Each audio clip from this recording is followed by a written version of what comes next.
says it will decide on a future military presence in Mali by mid-February, along with its EU partners. This comes after the ruling junta expelled the French ambassador to Mali, Meyer, on Monday. France has about 4,000 troops deployed across the Sahel region, with half of them stationed in Mali. French officials now want to rely on a European force known as the Takuba to take the pressure off its military as tensions continue to rise in the African country. Joining me now to talk about this is Dr. Emmanuel Matambo from the University of Johannesburg Center for Africa-China Studies. Dr. Matambo, good evening and thank you very much for your time tonight on In Focus.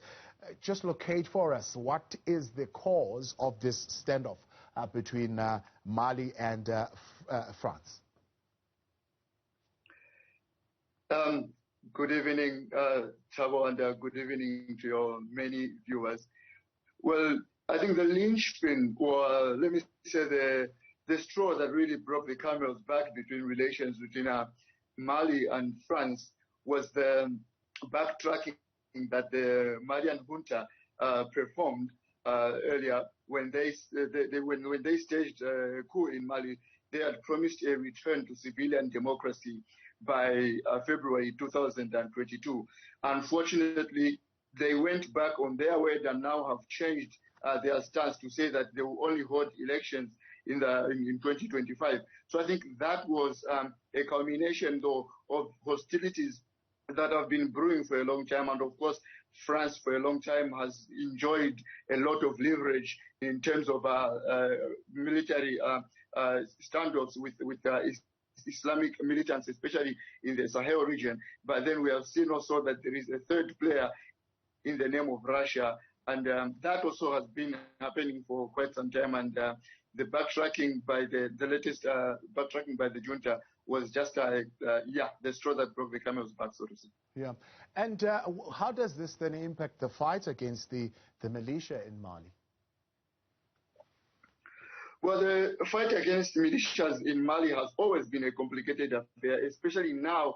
It has been compounded by Mali's relationship with Russia and also the group of mercenaries from Russia known as the Wagner Group. Now, if someone would understand, the Wagner Group is also the group of mercenaries that was hired by the Mozambican government in the Cabo Delgado province. So this has actually complicated France's role, because France is involved in kind of a tussle using Mali as an arena of European and American influence on the one side and then Russia on the other side.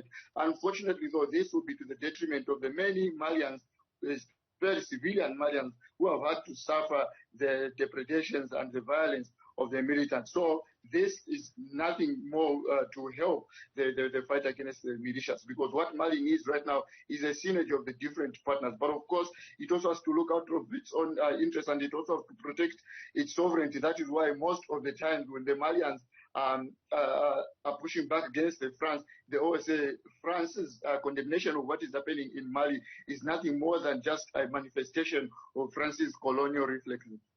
Now, of course, Macron is against this Wagner reported deal of 1,000 mercenaries on the ground, while Mali is saying, we, as you put it, we want to diversify our relationships as far as security is concerned. Is there a way of striking a balance here?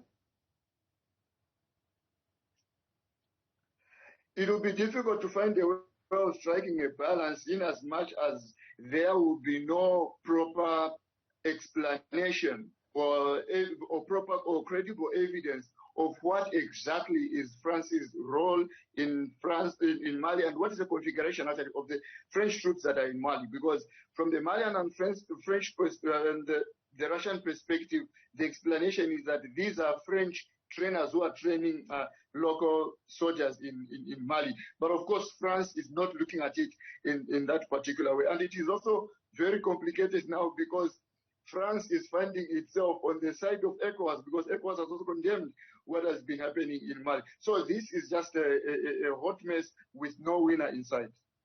Yeah, and the latest move then of the expelling of the ambassador, I'm sure adding fuel to fire.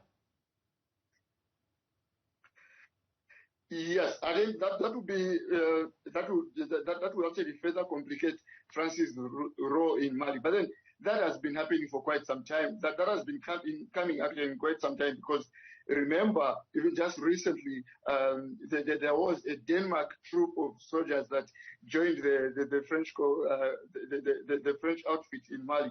They were also asked to leave, and then when the French ambassador now condemned the backpedaling of the Malian junta, he was given 72 hours to leave.